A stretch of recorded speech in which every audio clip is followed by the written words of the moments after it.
Hey guys, thanks for tuning in to another video on ForgottenWeapons.com. I'm Ian McCollum, and I am just back from SHOT Show 2026, where there was some fairly cool stuff. There's never a ton of historical material at SHOT Show, but there's always at least a little bit of relevant, interesting things. And so I filmed a number of shorts videos on some of the cool, interesting stuff that I saw. You may have seen those videos over the last couple days, but that made me think about the fact that I did the same thing last year, and it would be worth doing a bit of a follow-up on where all of those things from last year actually are today. How many of these things are vaporware that disappeared without a trace, and how many of them made progress, and how many of them are actually completed and available on the market now? So let's dig into the coverage from SHOT Show 2025 last year. In no particular order, I have first up the Primary Arms HTX1. This is a red dot sight that Primary Arms was getting a lot of attention for. It was going to be an all made in the United States red dot sight, which is a lot more of a difficult proposition than one might expect it to be. And lo and behold, they pulled it off. The sights are in a fair amount of demand, and they're still fairly difficult to get a hold of because they keep selling out as fast as they're released. Production is not meeting demand, but they're out there, they're manufactured. I have not done any video on them myself, but Hop over at Pop did a video on the HTX1 that was pretty good, so I will link to that in the description text below. Check it out if you're interested in that particular red dot, which is now on the market, albeit a little bit scarce. Next up, we have, I think, a classic example of the sort of thing that a lot of people assume will be vaporware, and that was the Alley & Kaufman AKB-23. This was a conversion of a Brownell's BRN 180 upper into an L85 bullpup look-alike, and lo and behold, those are available and on the market. I believe at this moment they're in their third batch of them, but they're actually out there. It didn't turn into vaporware, and I have a video on this particular one, which I will also link in the description text below. So good on them. They're in production and making them, and I think they're on their way to doing more interesting and cool different variations on them as well. This certainly would not be a complete video if I didn't talk about 9x39mm guns. Last year I did a video, a sort of extended, long video on BSD Fabrication and Works project to recreate the AS Val or VSS Vintorez. That video blew up, you could say. They were promising to have guns available for sale by Q4 of last year. They weren't going to do pre-orders. Like they talked a pretty big game. The project still exists. They were not at SHOT Show this year. It's worth pointing out last year they were displaying at the BNT booth because BNT are very cool, nice people who didn't have a full understanding of that project, but had been contracted to make a prototype suppressor for it, which they did, and then they offered the guys a gun worth of shelf space to display. I think they probably regret that. BNT was not involved in that project to any formal extent beyond being paid to make a suppressor for the thing.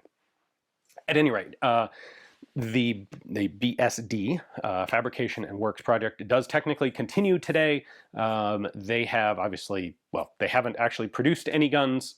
They have run into difficulties manufacturing VSS type internals and decided to replace the action of the guns with all AR-15 internal components.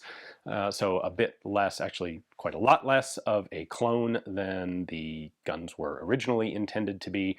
They have some posts from time to time about various parts manufacture. They do not appear to have come up with reliable stamping technology at this point. They're posting some pictures. They have posted some pictures of top covers that appear to be 3D printed, I think, although they don't specify. Yeah, and they were not at SHOT Show this year. However, there was a totally unrelated company called Roswell Rifle Works that is also working on a very similar project. They are making the SR3M. As a little bit of background here, all of these guns, the AS Val, the VSS Vintorez, the SR3, and the SR3M, are all fundamentally the same mechanical system that has been iterated or was iterated by the Soviets, and then later the Russians several times. When those guns were iterated, the new models were never made backwards compatible with the previous ones because they didn't really need to be. And so there are like 4 different versions of this gun with different configurations that are not parts interchangeable, the originals. And BSD talked about recreating some of the early ones. Roswell Rifle Works is recreating one of the very last ones, the SR3M. They appear to be doing a pretty darn good job of it, and they are only going to be making it in 9x39mm. They are producing their own new magazines. Challenging as that may be, they do appear to have some prototype magazines that are working fairly well. What makes me optimistic about this project in part is that Roswell is actually a company with a lot of experience with 9x39. They got involved in that cartridge years ago when there was first importation of Russian Wolf 9x39 ammo. When that importation dried up, Roswell's sister company got involved in actually manufacturing the ammunition here in the US. So they have Starline making the brass for it. They produce the ammo right now, and for years now, they've been making basically small custom one-off projects of AR-15 and AK 9x39mm guns. And there are a bunch of them out there. They have a good reputation. They have then decided to expand into making a clone of the original Russian 9x39mm system. So they had a complete working gun there, all manufactured by them and all looked pretty good. They're going to be doing this as both a factory SBR version, because the Russian SR3M actually has a folding vertical grip in its handguard, which you could not legally put on a pistol. That would turn it into any other weapon under US NFA law. So they will also be making a pistol version with a slightly different handguard that doesn't have the vertical grip and has an arm brace on it instead of a true folding stock. Their price points appear to be pretty reasonable. They're talking about like $3,500 to $4,500 for the SBR and $1,000 or so less than that for the pistols. We will see if they are back next year, but things look pretty positive on it. And again, I'm pretty excited for it. I didn't see any huge red flags on that project, unlike the BSD project, which did have a great number of red flags associated with it. Interestingly, I know people are going to ask about stamping and top covers with Roswell. Roswell recognizes the difficulty and the complexity of stamping and the expense of creating a stamping die for top covers, which is somewhere in the order of $500,000, which checks out, which is not cost effective for the volume that they are expecting to produce. So instead, they are actually milling top covers from billet. And they had one there, actually 2 there, really quite impressive parts. Like, they recognize that on a per part basis, that's an extremely expensive way to do it, but for a low production volume, that is the best way to do it. So anyway, that was a cool one to see.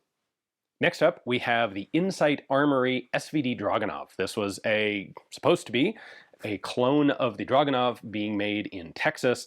They had a booth last year at SHOT Show. They had an in the white prototype, mostly complete. They had a number of other iterations on things like receivers to show some of the work in progress. It looked like they were doing a pretty good job. It looked like they'd invested quite a lot into the project.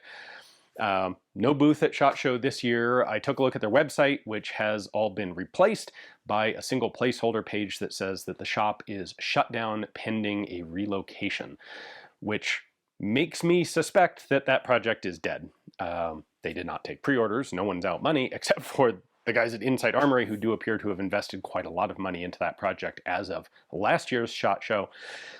It's unfortunate. That had all the appearance of a pretty cool product if they were able to make it work.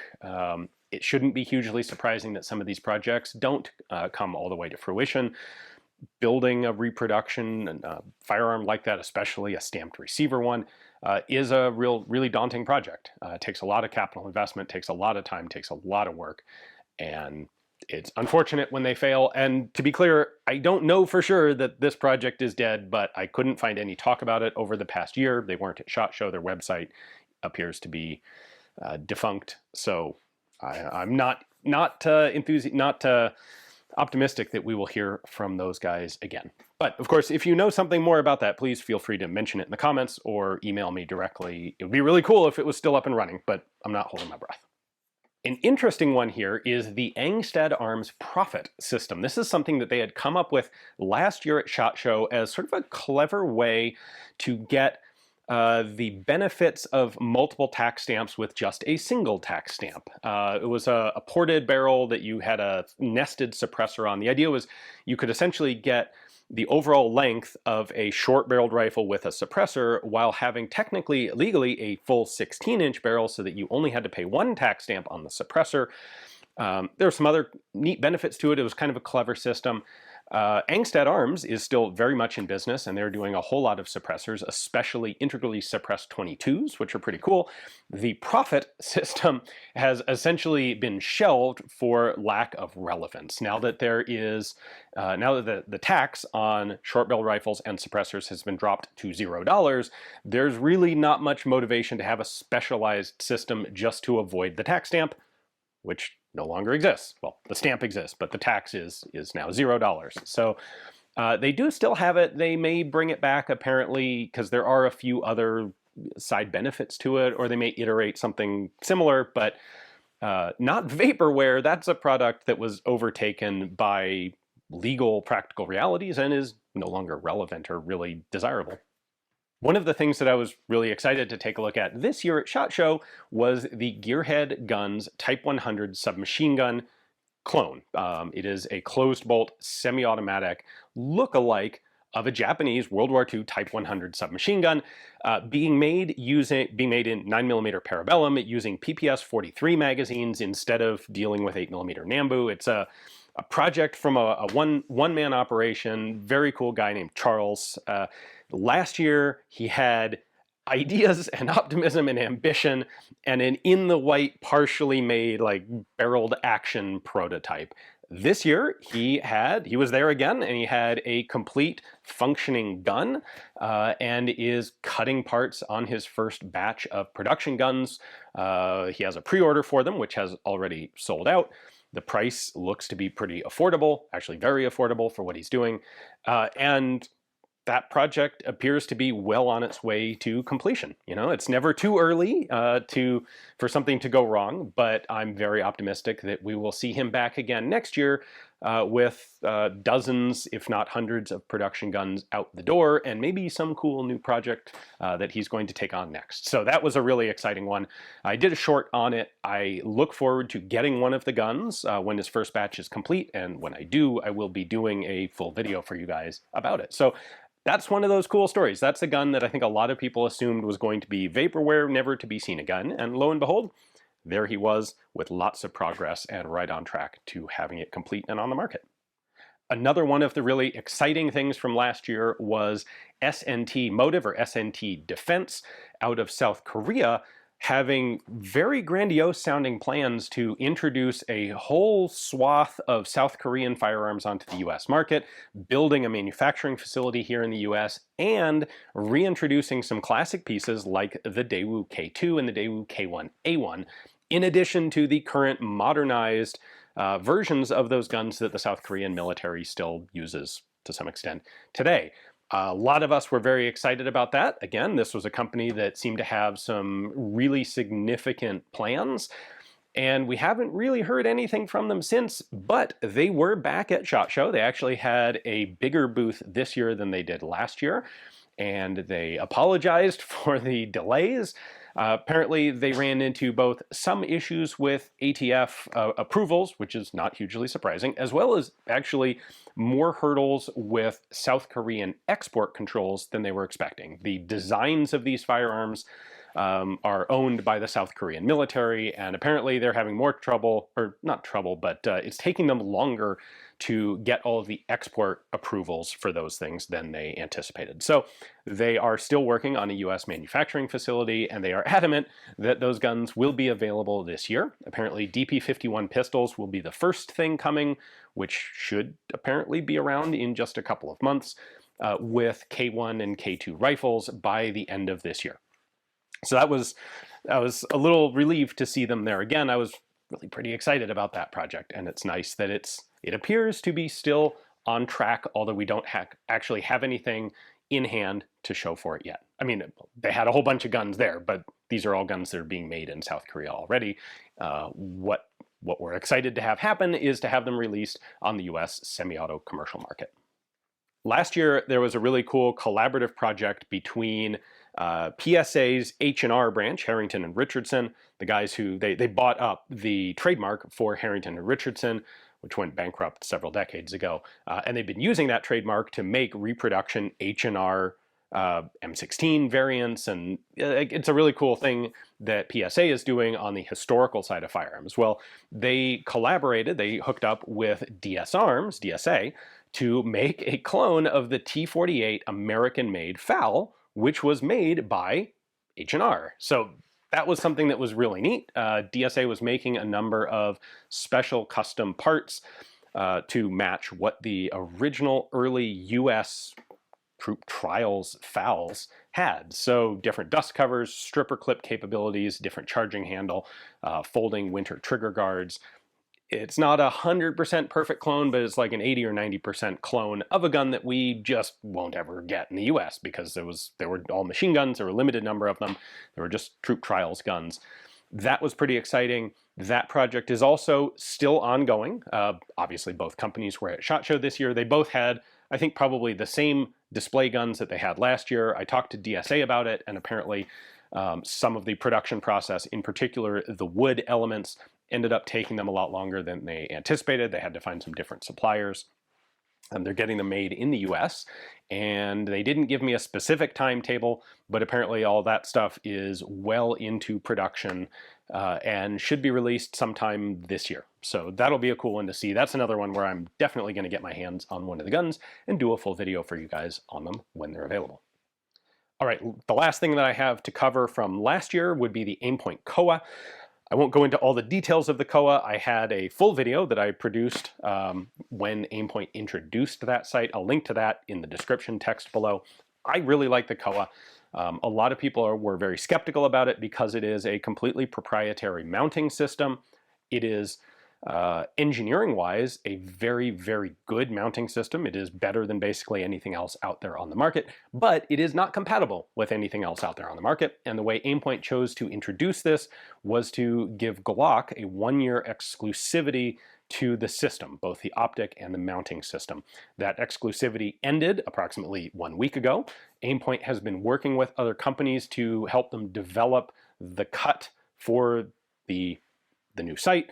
And there were half a dozen or so different companies, large and small, at SHOT Show this year that had it. Smith & Wesson had it, Laugo had it, Springfield had it on the Echelon, as well as some of their 1911s. And I don't remember off the top of my head now, but there were a number of other companies that also had it. Aimpoint tells me there's something like 25 or 30 companies that have or are working on adapting the A-cut and the Aimpoint COA to their handguns. So the COA has been difficult to acquire ever since it was introduced. The demand has significantly outstripped Aimpoint's production capacity. Aimpoint is actively building up their production capacity. They told me some numbers of what they plan to have for production, and they're mind-boggling to me, like an incredibly high number of these things, because they are proving to be very, very popular. They're largely automated assembly facility for them, so the cost for the COA is significantly lower than you would expect for most Aimpoint sites without having any sacrifice in quality or durability. So I actually have a COA myself at this point that will be going on a Laugo Remus, which is a super cool thing, which also came out this year, but I didn't really talk about them from SHOT Show last year, so I will leave that to a full video coming when that pistol arrives. Whew. Anyway, that was SHOT Show this year. I did some videos on some potential vaporware from SHOT Show this year, so we'll take a look in a year back at those and see which of them succeeded and which succeeded, which failed, and which are still in progress a year from now. Hopefully, by next year's SHOT Show, we will at least have some cool South Korean guns, as well as some Type 100 Nambu PCC submachine guns, semi-autos. So hopefully you guys enjoyed this. Hopefully we can, not everything at SHOT Show is actually vaporware. I was actually kind of surprised looking back at this, how many of these products are successful and on the market. There are only a couple of them that actually fizzled out completely over the last year. So anyway, thanks for watching, and stay tuned for full videos on the cool stuff that's coming. When you see a flat piece of paper, you can understand how to make a template and fold it. It's just